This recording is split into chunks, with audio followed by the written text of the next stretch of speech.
Premanisme Pak, jadi sebetulnya untuk living sektornya ada di mana Pak? Dan ketuanya apakah dari Pak Menko Polkam langsung atau dari Iya, anggota? ada satgas dari Polhukam, Polkam.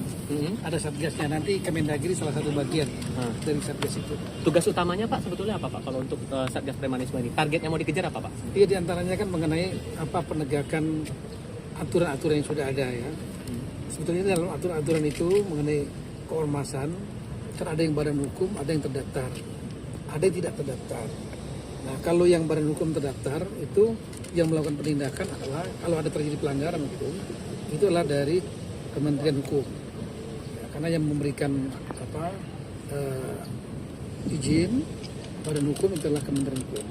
Kalau yang ormas yang tidak berbadan hukum tapi terdaftar di Kementerian Negeri, maka yang melakukan tindakan sanksi administratif kalau ada pelanggaran itu adalah dari Kementerian Dalam Negeri.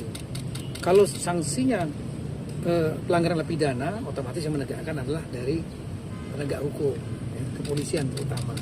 Jadi Satgas ini lebih utamanya adalah bagaimana menegakkan aturan-aturan yang sudah ada. Jadi siapa yang berbuat apa.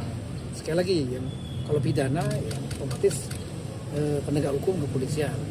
Kalau yang berbadan hukum dari Kementerian Hukum.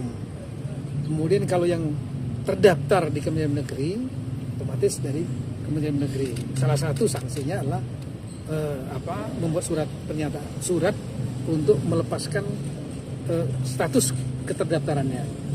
Apa resikonya ya ormas-ormas yang tidak terdaftar, yang dinyatakan tidak terdaftar ini tidak mendapatkan pelayanan fasilitas pemerintah.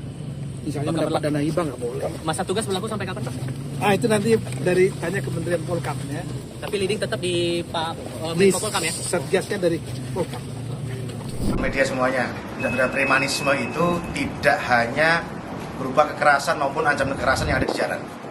Tapi sekarang sudah berubah menjadi membujuk orang untuk kehidupan yang lebih baik dan menjanjikan pekerjaan.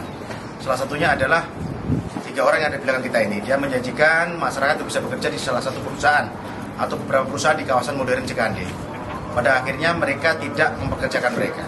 Dengan modus operandi mengaku sebagai HRD atau manajemen internal perusahaan, ada yang mengaku sebagai security perusahaan, ada yang mengaku sebagai karyawan perusahaan, dan ada pun yang mengaku sebagai kenal dengan oknum ormas tertentu.